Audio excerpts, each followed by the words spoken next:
La carta a Santiago, el capítulo es el 4 y vamos a leer del versículo 5 en adelante. Santiago capítulo 4, versículos del 5 en adelante. Vamos a orar primero, vamos a ponernos en las manos del Señor para que Él bendiga esto que estamos haciendo. Padre Celestial, buen Dios y Padre nuestro, estamos en tus manos en esta noche, nos ponemos en tus manos, agradecidos de tu misericordia, de tu amor, de tu presencia, de tu gracia, de la salvación que nos has regalado, de todos los favores que pones en nuestra vida, Señor. Gracias, definitivamente, Señor. Ahora te suplicamos, te imploramos en el nombre de Jesucristo, que tu Santo Espíritu nos hable el corazón y nos permita cómo hacerle frente, Señor, cómo hacerle frente a todas esas pasiones que arden con fuego en nuestro corazón, en nuestro cuerpo, Señor. Ayúdanos a tener victoria en esta noche. Nos ponemos a tu disposición. Bendícenos en esta noche. Bendice a cada hermano que ahora está con nosotros y que tu Santo Espíritu pues sea el maestro en este lugar. Gracias Dios, gracias Padre, en el nombre de Jesús.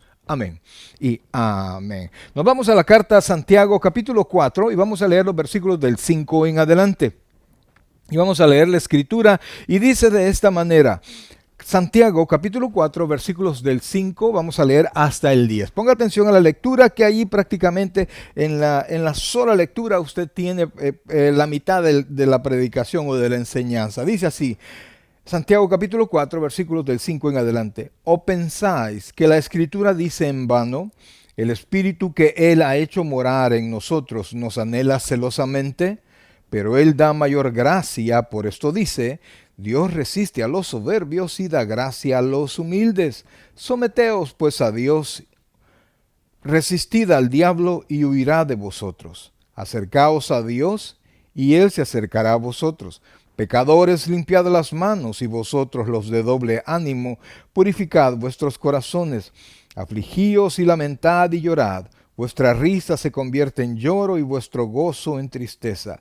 Humillaos delante del Señor y Él os exaltará. Señor, bendice tu palabra. Gracias Dios, gracias Padre, en el nombre de Jesús. Amén y amén. Bien, amados hermanos, la carta a Santiago es una carta emocionante porque es una carta que se relaciona directamente con nosotros y nos presiona y nos pregunta y nos dice, ¿cierto tu fe? ¿Crees que tu fe es una fe salvífica, podríamos llamarlo? ¿Es una fe que da salvación o es solamente una fe vana?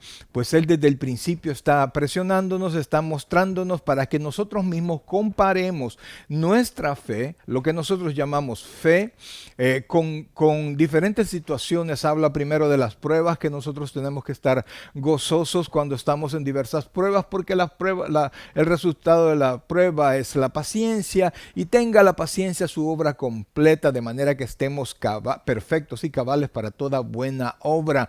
Nos habla de cómo nosotros enfrentamos las tentaciones a través de la fe, si nosotros caemos o sabemos resistirlo. Habla si nosotros buscamos la sabiduría de Dios o la sabiduría del mundo. Habla que la sabiduría de Dios viene de lo alto, que es pacífica. En cambio, dice que la sabiduría del mundo es animal, es mundana, es terrenal y es diabólica, ¿verdad? Entonces compara nuestra sabiduría. ¿Por qué? Porque en la Biblia, cuando usted habla de una persona sabia, no habla del cúmulo de conocimientos que hay en su mente o en su cabeza, sino que habla de cómo esos conocimientos le sirven para tener una vida buena. En otras palabras, si usted es sabio, tiene que vivir sabiamente. Si usted dice que es algo, tiene que vivir de la manera que usted dice. Y esto se confirma con lo que dice Juan en una de sus cartas, que dice que el que dice que está en él debe andar como él anduvo. O sea, Santiago dice que tu vida en el Señor, que tu fe no es solo palabras, de tal manera que Santiago también compara nuestra fe con el resultado de la fe, que deberían de ser las obras. Dice que es una fe vana aquella fe que no tiene obras, que no tiene resultado. Esa fe que no ha podido cambiar nuestro corazoncito, transformarnos en personas totalmente diferentes, más apegados a la palabra del Señor. Si nuestra fe es así, es una fe vana. Dice que la fe sin obras es muerta, ¿verdad? También la misma carta de Santiago nos invita a que nosotros veamos veamos nuestra fe en razón de cómo nosotros somos parciales o imparciales en relación a las personas que se acercan a nosotros. Si las discriminamos o si las vemos pobres o las vemos mal vestidas, las discriminamos o por el contrario les ayudamos y los tratamos por igual, o al rico nosotros lo vemos con sus ropas lujosas y lo atendemos mejor que una persona humilde, porque dice la Biblia, amados hermanos, dice la Escritura que de los pobres es el reino de los cielos. Entonces nos manda a que nosotros podamos comprender si nuestra salvación nos ayuda, oiga, si nuestra salvación nos da, perdón, si nuestra fe nos da verdaderamente salvación. Así es que, amados hermanos, así hemos caminado en la carta de Santiago y ha sido un tiempo de bendición. También presiona y nos dice, vamos a ver, yo quiero que compares tu fe con tu lengua, con la manera como tú hablas, con la manera como tú tratas a los demás a través de tus labios. Si tú con tu lengua, que está dominada supuestamente por la fe, tú bendices a todas las personas, o es acaso que bendices a unos y maldices a otros. Así es que la carta de Santiago realmente nos ha motivado a que reflexionemos, y por eso fíjense que el versículo 1 del capítulo que hemos leído nos hace una invitación de que nosotros podamos revisar nuestra fe respecto a nuestras pasiones, a cómo guerreamos por dentro por obtener la complacencia de nuestros deseos carnales. Y dice el versículo 1, ¿de dónde vienen las guerras y los pleitos entre vosotros? ¿Por qué están peleando? ¿Por qué se odian? ¿Por qué tienen esos problemas entre hermanos? Si ustedes han sido redimidos, el amor de Dios está con ustedes, y la Biblia dice que la característica del cristiano es que hay amor entre unos y otros, es decir, que una característica de una persona salva es que ama a los hermanos.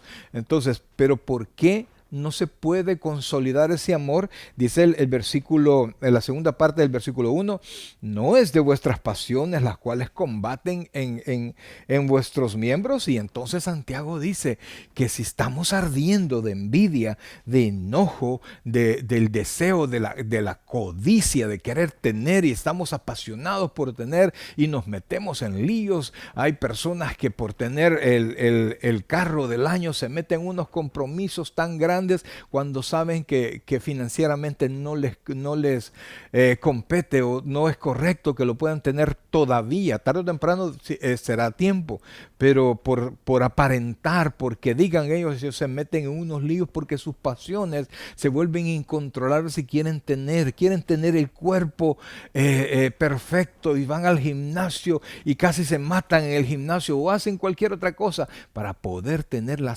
apariencia aceptable para el mundo. Entonces, amados hermanos, aquí nos dice Santiago en esta porción que es prácticamente la introducción a lo que nosotros vamos a estudiar ahora. Nos dice que como hervimos de pasión por dentro, qué bueno fuera pasión por Dios, no, nuestras pasiones carnales, dice que codiciamos e inclusive deseamos hasta matar y ardemos de envidia cuando nosotros nos dejamos llevar por nuestras pasiones carnales. Y dice también, fíjese el versículo 3, pedís y no recibís porque pedís mal. ¿Y cómo se pide mal? Amados hermanos, no se trata porque hace mucho tiempo se tenía una explicación a esto y se decía, no, es que lo que usted tiene que pedirle al Señor, usted tiene que ser específico para que Dios le conteste de manera específica, cual si Dios no supiera qué es lo que yo le estoy pidiendo, qué es lo que yo le estoy pensando. La Biblia dice que Dios sabe lo que yo quiero aún antes de lo que yo se lo pida. Entonces no se trata de pedirle exactamente a Dios, porque inclusive aunque yo sea exacto con Dios de lo que yo quiera, Dios no necesariamente me va a dar lo que yo le estoy pidiendo, sino que me va a dar lo que sea su voluntad, lo que Él desee darnos en relación a su propósito, porque es Él el Rey, no es mi servidor. Y entonces dice el versículo 3, pedís y no recibís porque pedís mal para gastar en vuestros deleites. O sea, solo tomamos en cuenta nuestro deseo y no tomamos en cuenta el deseo de Dios. Ahí solo yo quiero, yo quiero, yo quiero, y no nos interesa lo que Dios piensa, lo que Dios quiere, porque lo que queremos hacer es satisfacer nuestros deseos carnales. Y eso, según la Biblia, es pedir mal, es pedir de manera incorrecta delante de Dios. Y por eso dice el versículo 4, oh almas adúlteras, ¿no sabéis que la amistad del mundo es enemistad contra Dios? Almas adúlteras. ¿Por qué almas adúlteras? Porque nosotros hemos sido comprados por precio. Esto es una carta dirigida a los hermanos. Y entonces muchas veces un cristiano, por el amor a las cosas materiales, por el amor a la vida mundana, se aleja de Dios. Es imposible, por más que usted quiera, poder llevar esa vida digamos así, equilibrada, un rato en el mundo, viviendo. Cuando hablo del mundo no me refiero solamente a ir a trabajar allá donde no son cristianos, no, me refiero a los deseos carnales. Complazco mis deseos carnales, complazco mi pecado y el domingo estoy en la iglesia y ya estuvo, entonces ahí estoy bien. Eso no es balance, eso es adulterio. Eso es mezclar el mundo con Dios. Y la Biblia dice qué comunión tiene la luz con las tinieblas.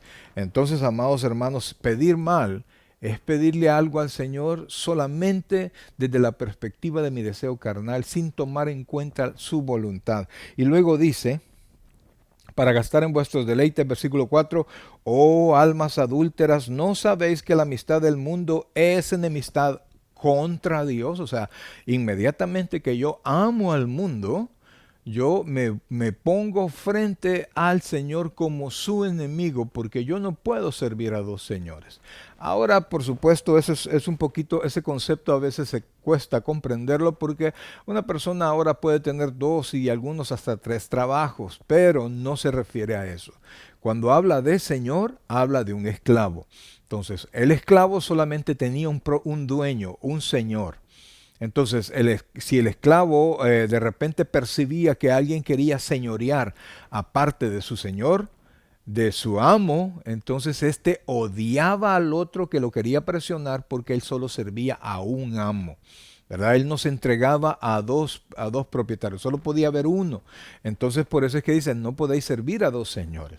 Usted os entrega al mundo o se entrega a Dios. No se pueden hacer las dos cosas. Ambas son excluyentes una de la otra. Si usted se entrega al mundo, se aleja de Dios. Si usted se entrega a Dios, se aleja del mundo. Y aquellos cristianos que están viviendo en el mundo, que tienen su vida pasando y haciendo lo que les da la gana, y después dicen que 1 o 2 días a la semana están en la iglesia y por eso ellos se llaman cristianos, amados hermanos, la Biblia dice que no, que ellos son enemigos de Dios. No hay otra manera. Y por eso es que dice, oiga, después dice, versículo 4, repito, oh almas adúlteras, ¿no sabéis que la amistad del mundo es enemistad contra Dios? Y por eso, mira lo que la palabra que dice, cualquiera, es decir, toda persona que quiera ser amigo del mundo se constituye enemigo de Dios. Es decir, decidirme por el mundo es una declaración personal de que yo soy enemigo de Dios. Así tajante es la Escritura. Aquí con Santiago no hay medios puntos, sino que es o estás con Dios o estás con el mundo. Y eso, amados hermanos, coincide con lo que el Señor Jesucristo decía ya en Mateo capítulo 12, versículo 30. Él lo dijo claramente, el que no es conmigo contra mí es, y el que conmigo no recoge, desparrama. O sea, ¿estás con Cristo o no lo estás? Sencillo, aquí no hay vuelta de hoja. Aquí, y no se trata de que un día usted no va a ir a un lugar, no va a ir a una fiesta, no va a asistir a algún seminario, no va a asistir mire, usted puede asistir a lo que usted quiera, pero usted tiene que estar bien con Dios para que usted no se vaya a contaminar con a lo que usted va a asistir. Y cuando usted está bien con Dios, cuando usted está leyendo la palabra, cuando usted ora y toma en cuenta a Dios, el mismo Espíritu Santo le va a enseñar si usted tiene que ir o no. Usted no va a necesitar que nadie le diga otra cosa. Amados hermanos, fíjense que dice la Escritura que el que desea hacer la voluntad de Dios sabrá si la doctrina es de Dios. Es decir, Si me invitan a algo y mi deseo es complacer al Señor, es honrar al Señor, yo sabré, el Espíritu Santo me va a dar a conocer a mí si eso es correcto para mí y entonces yo voy al Señor y el Señor mismo me va a decir qué hacer. Amados hermanos, no es imposible, no es imposible. Imposible es querer vivir en la carne agradando a Dios. Eso es algo que definitivamente no se puede hacer. Y por eso es que en Santiago, en el capítulo 5 de Santiago, que es prácticamente, arrancamos con la nueva enseñanza, dice versículo 5, dice, ¿o pensáis que la Escritura dice en vano, el Espíritu que Él ha hecho morar en nosotros nos anhela celosamente? Fíjense que esta porción de que Santiago ha hecho referencia, no aparece en toda la escritura, usted no la va a encontrar así, pero es un principio bíblico. ¿Por qué? Porque la Biblia aquí dice que Dios es celoso. Ya vamos a leer un par de versículos al respecto, que Dios nos cela, ¿verdad? Que es la actitud de amor de Dios. Dios tiene un amor celoso para con nosotros. Y también dice la escritura que nosotros somos templo del Espíritu Santo. Entonces, aunque usted no puede encontrar lo que dice el versículo 5, dicho por Santiago, así literalmente, pero sí lo puede tomar, ese principio bíblico. Dios nos cela y el Espíritu Santo mora en nosotros. 1 Corintios 3:16 dice, ¿no sabéis que sois templo de Dios y que en vosotros mora el Espíritu Santo? Y quien lo ha hecho morar ahí es Dios mismo.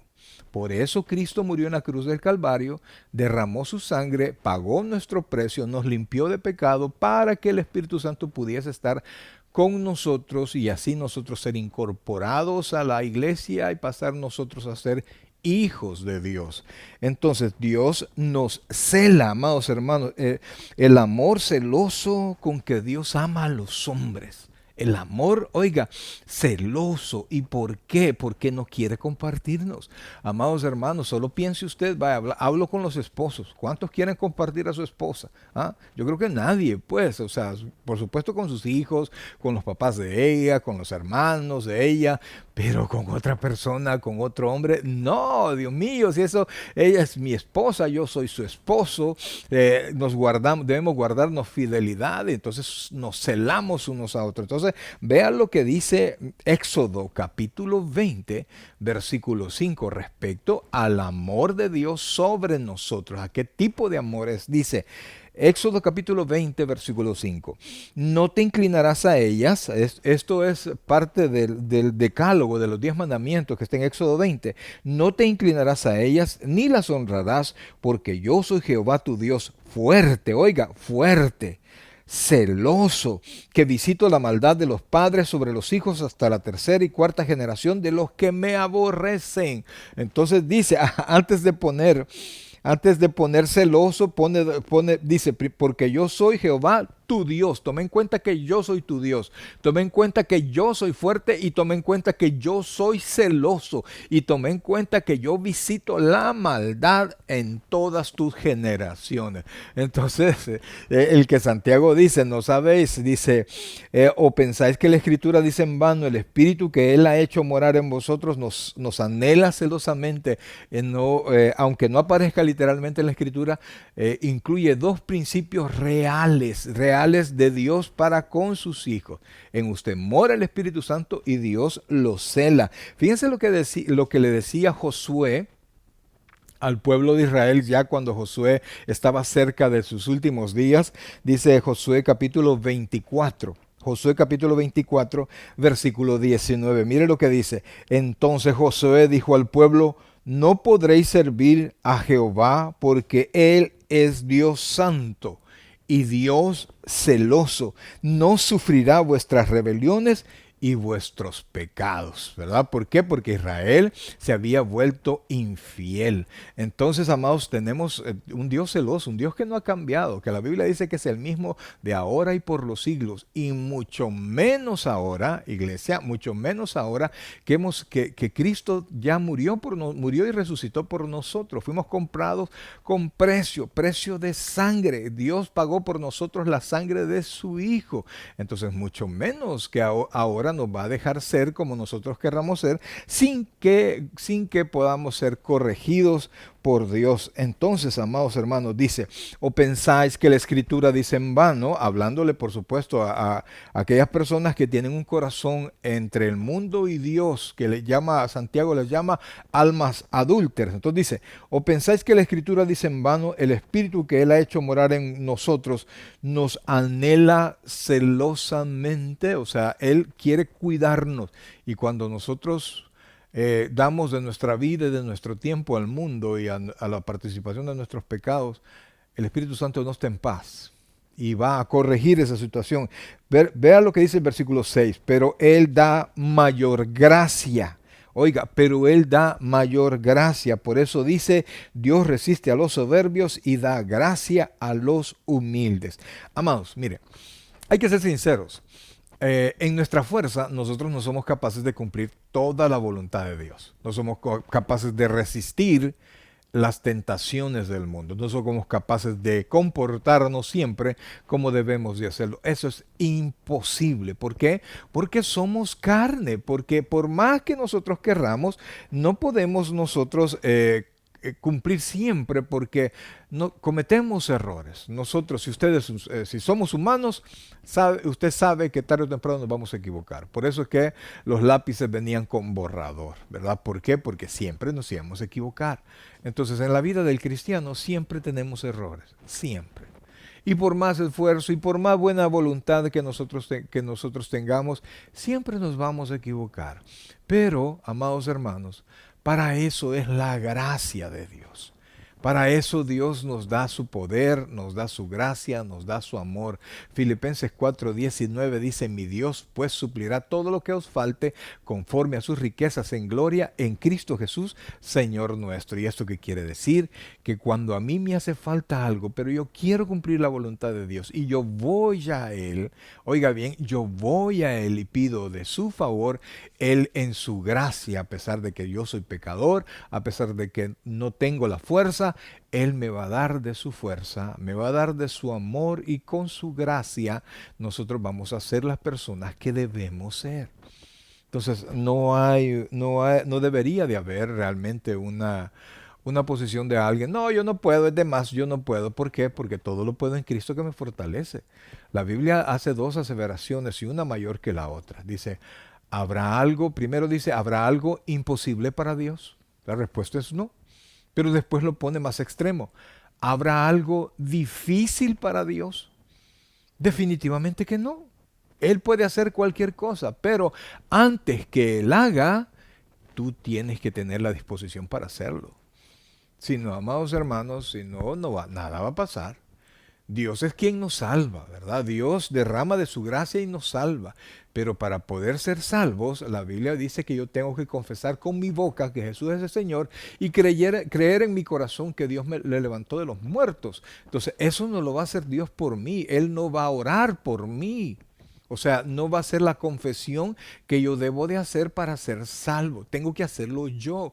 O sea, Dios en su omnipotencia y en su providencia y en su omnisciencia, Él ya tiene hecho todo, pero es necesario que yo haga mi parte, que yo lo confiese. Es necesario que yo crea, es necesario que yo haga, es necesario que yo dé un paso. La Biblia dice, volveos a mí y yo me volveré a vosotros. O sea, el hombre está en pecado lejos de Dios, entonces el hombre debe regresar a Dios.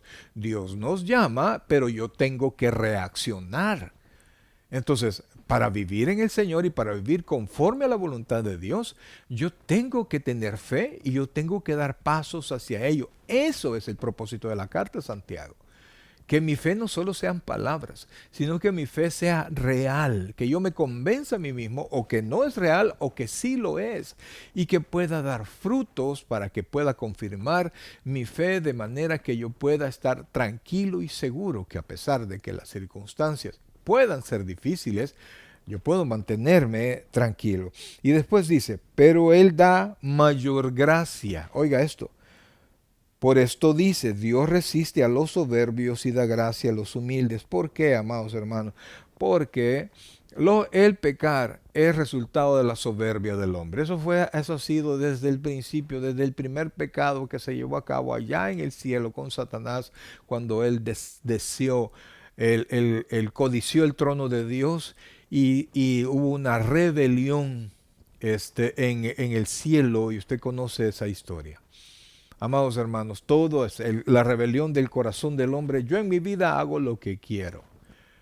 Y muchas veces en esta generación de padres sin autoridad y de padres sin querer invertir en la autoridad sobre sus hijos, ¿cómo se invierte? Con tiempo, con perseverancia, con paciencia. Estamos construyendo, cuando no somos constantes, estamos construyendo hijos rebeldes y que van a ser constantes en lo malo y no en lo bueno, porque todo lo bueno cuesta. Y esta generación, muchos de esta generación, desechan lo que cuesta y absorben lo que es fácil. Y con padres débiles como lo son ahora. Ay, ve, hace lo que te dé la gana. Son padres débiles, que no se quieren molestar por sus hijos o porque están cansados, etc. Después vamos a llorar. Cuando nuestros hijos hayan desperdiciado su vida en vicios, lejos de Dios, después vamos a llorar.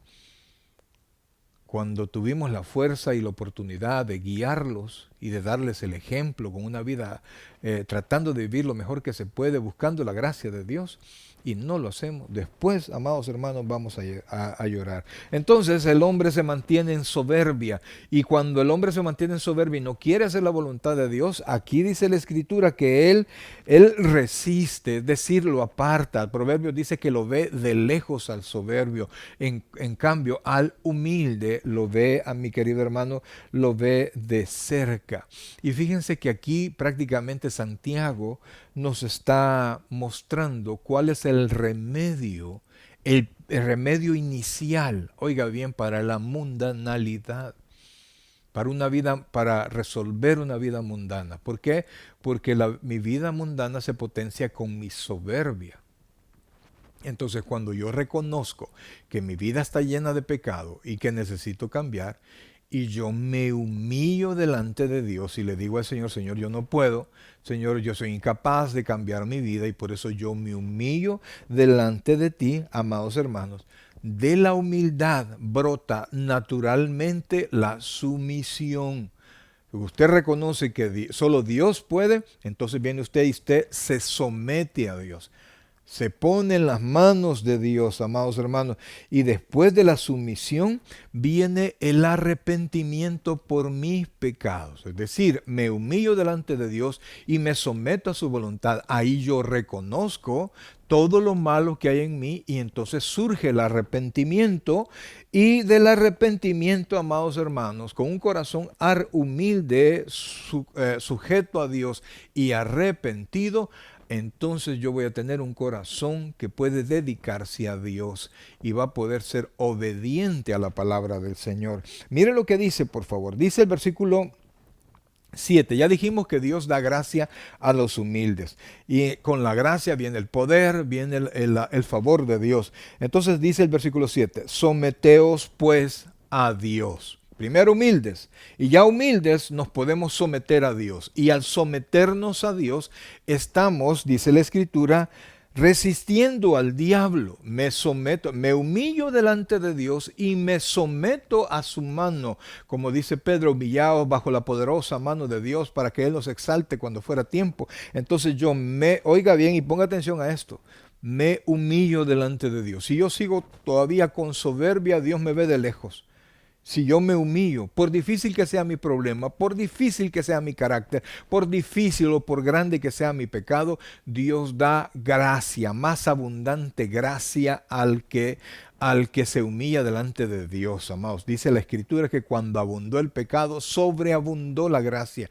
Pero tiene usted que humillarse delante de Dios. Usted se humilla y se somete a Dios, mi querido hermano, y al someterse a Dios, como le dije antes, viene el arrepentimiento. Entonces, cuando pasa eso,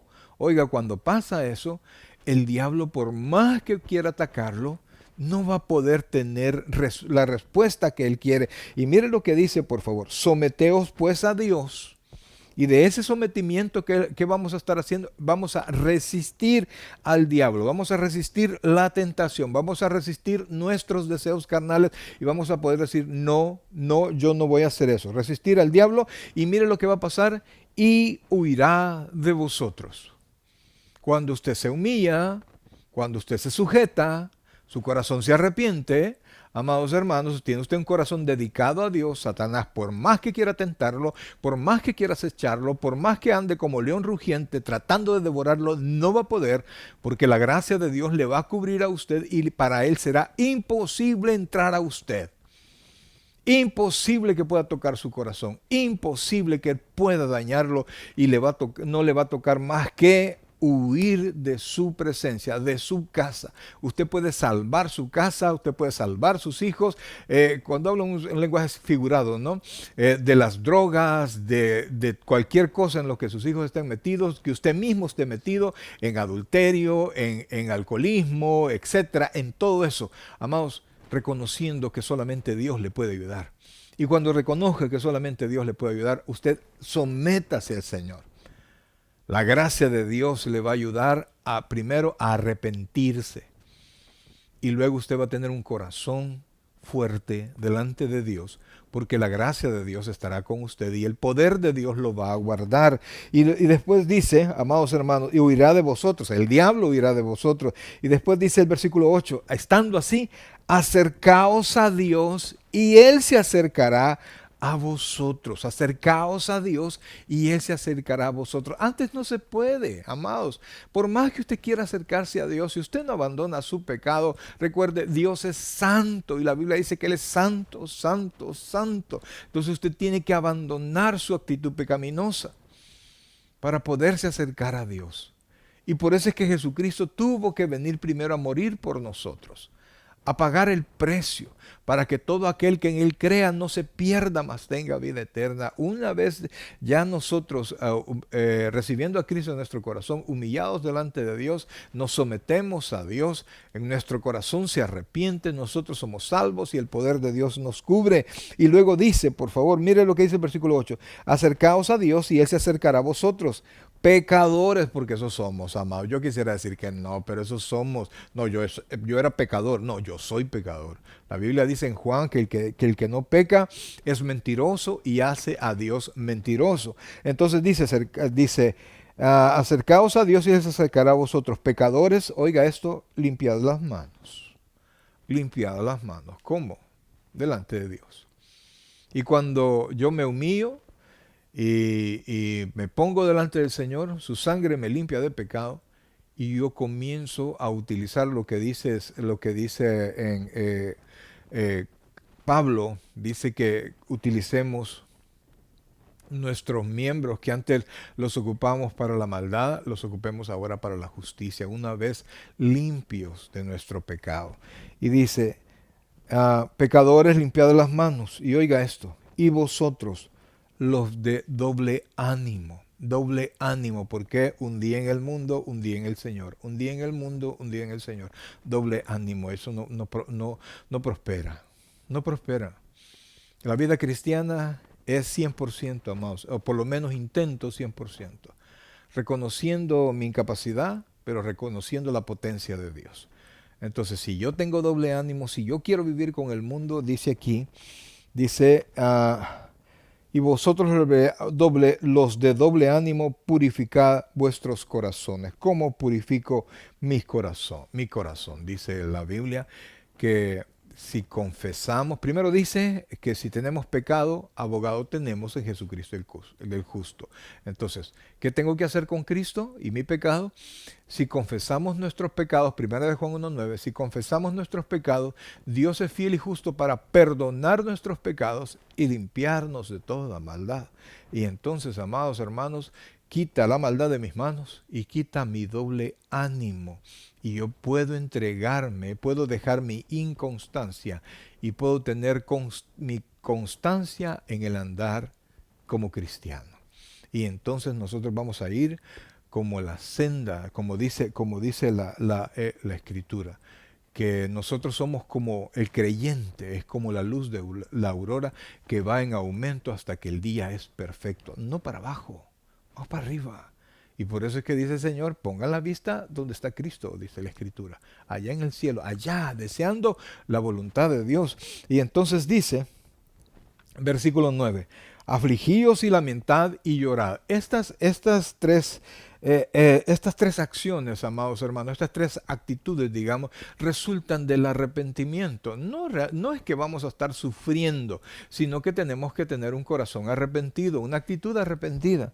En el Antiguo Testamento, el pueblo de Israel se vestía en silicio y ceniza, mostrando su dolor y su arrepentimiento. Entonces, no es que realmente, oiga esto, no es que realmente nosotros vamos a sufrir, vivir sufriendo nuestro evangelio, no. Pero mientras estemos en pecado, mientras no seamos victoriosos en el pecado, eso nos tiene que doler. Si usted sigue gozando su pecado y no quiere alejarse de su pecado y quiere mantenerse en su pecado, amados hermanos, usted está engañado. Y por más que cualquier persona le diga, no, es que usted está bien, usted solo pida perdón y de ahí vámonos de nuevo. No, amados. Hay pastores que le dicen, no, hombre, invítenme y vamos los dos. No, hermano, no, es que no es así. No es a eso lo que nos han llamado. No es a eso. No somos perfectos y nos equivocamos constantemente, pero si no tengo el propósito, oiga, si no tengo el propósito de vivir en santidad, en ningún momento voy a tener ningún cambio en mi vida. Y dice después, afligidos y lamentad y llorad, vuestra risa se convierta en lloro y vuestro gozo, oiga esto, vuestro gozo en tristeza, lamentar lo malo que soy, lamentar lo malo que actúo. A eso se refiere la escritura cuando habla en Mateo capítulo 5 de la bienaventuranza. Bienaventurados los que lloran porque ellos recibirán consolación. ¿Por qué? Lloran ¿por qué? Por su vida pecaminosa, por lo que todavía no han podido cambiar y le piden al Señor que les ayude a cambiar. Entonces, por eso es que el versículo 9 no nos invita a vivir una, valga la redundancia, una vida sufriendo, sino que una vida arrepentida, una vida cuidando, amados hermanos, no caer y cada vez que nos equivocamos que eso nos duela, no porque caímos, sino que porque ofendimos a Dios y porque podemos ser tomados como inconstantes y podemos recibir, amados hermanos, el pago por nuestro desvarío. Bendito sea el Señor que nuestra salvación es eterna porque Cristo lo ganó en la cruz del Calvario y lo único que he tenido que hacer yo es reconocer a Cristo como mi Señor y Salvador personal.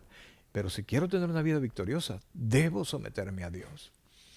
Debo humillarme delante de Dios, someterme a Dios. Eso me va a producir un corazón que reconozca mi maldad y un corazón arrepentido y el poder de Dios estará en mí. Y dice el versículo 10, humillaos delante del Señor y Él os exaltará. No se trata que la vida del creyente es una vida de sufrimiento. Será una vida de sufrimiento cuando el creyente quiere agradar a Dios y quiere agradar al mundo, porque ni va a agradar al mundo ni va a agradar a Dios. ¿Por qué? Porque cuando estemos allá en el mundo participando de todas las fiestas y de todo el relajo que hay en el mundo, pues nosotros mismos pensaremos, debería estar en la iglesia, debería estar orando, miren cómo estoy desperdiciando mi dinero, cómo estoy desperdiciando mi tiempo lejos de mi esposa, lejos de mis hijos o no sé, ¿verdad? Y vamos a, porque eso es desperdiciar. Y cuando usted hace eso, usted siembra para su carne. Y dice la Biblia que de cual que siembra para su carne, de la carne va a obtener corrupción. Y entonces vamos a recibir el pago, mi querido hermano, por nuestro desvarío. Santiago ahora nos invita, amados hermanos, a que podamos nosotros cambiar nuestro pensamiento diverso, o sea, nuestro pensamiento del mundo y de la vida cristiana. Hay quienes hacen esa separación. No, ahorita estoy en la iglesia, soy cristiano. Ahorita estoy en el mundo, no me olvido de Dios. Y no podemos hacer eso. No debemos hacer eso. ¿Por qué? Porque yo soy creyente en la iglesia, en mi casa, en mi trabajo, con mis amigos y donde sea que yo me encuentre. Y entonces tengo que dar esa luz Pero eso es difícil, pastor. Claro que es difícil si yo no tengo total victoria. El apóstol Pablo decía, no que lo he alcanzado ya, pero prosigo a la meta, al supremo llamamiento, amados hermanos. Es tiempo, amados, es tiempo de comenzar a tener una vida que honre a Dios, una vida que vaya teniendo éxitos cristianos. Algunos solo tienen éxitos en el mundo, amados hermanos. Algunos solo lo que tienen es dinero. Algunos tienen 3 amantes, algunos tienen 4 carros, algunos tienen muchas cosas. Pero muchos son pobres delante de Dios. Son miserables, ciegos y desnudos delante de Dios. Cuando ellos logran estar a solas o cuando ellos pueden hacerse un inventario personal delante de Dios, ellos se dan cuenta que están vacíos. Y por eso es que en esta noche es un buen momento para que podamos humillarnos delante de Dios. La salida para la mundanalidad es tener un corazón humilde. La Biblia dice que un corazón constrito y humillado, Dios no rechaza. Usted quiere la ayuda de Dios, no puede venir con soberbia. No puede venir haciendo lo que a usted le da la gana, sino que un corazón rendido, reconociendo su pecado, buscando el favor de Dios, sabiendo que delante de Dios, todo aquel que lo busque, todo aquel que le busque de corazón, siempre, siempre lo encontrará. La situación es que hay que buscar a Dios mientras Él pueda ser hallado. Y este es tiempo de salvación. Este es tiempo de bendición. Y este nuevo año, amados hermanos, yo les aseguro que es un tiempo que tiene el favor de Dios para poder cambiar hacia la voluntad de Dios. No le conozco yo a usted probablemente, pero quiero invitarlo a que en esta noche usted le entregue su corazón al Señor. Es difícil hacerle frente a todas las tentaciones del mundo, pero con Dios, con Cristo, somos más que vencedores. Así que quiero invitarlo a que repita una sencilla oración que estamos seguros que si lo hace de corazón y cree verdaderamente en el Señor Jesucristo, su alma será salva hoy. Usted será una persona salva y usted podrá tener el favor de Dios y la ayuda de Dios para enfrentar todas las dificultades que tengamos por delante. ¿Cómo hago eso, pastor? ¿Cómo recibo a Cristo? Repita esta sencilla oración. Señor Jesús, yo te recibo hoy como mi único y suficiente Salvador personal. Creo que eres Dios, que moriste en la cruz por mis pecados y que resucitaste al tercer día. Me arrepiento, soy pecador, perdóname, Señor. Gracias doy al Padre por enviar a Jesucristo a morir en mi lugar. En Cristo Jesús, mi Salvador. Amén y amén. Si usted hizo esta oración, bienvenido a la familia del Señor. Bien, mis queridos hermanos, gracias de verdad por haber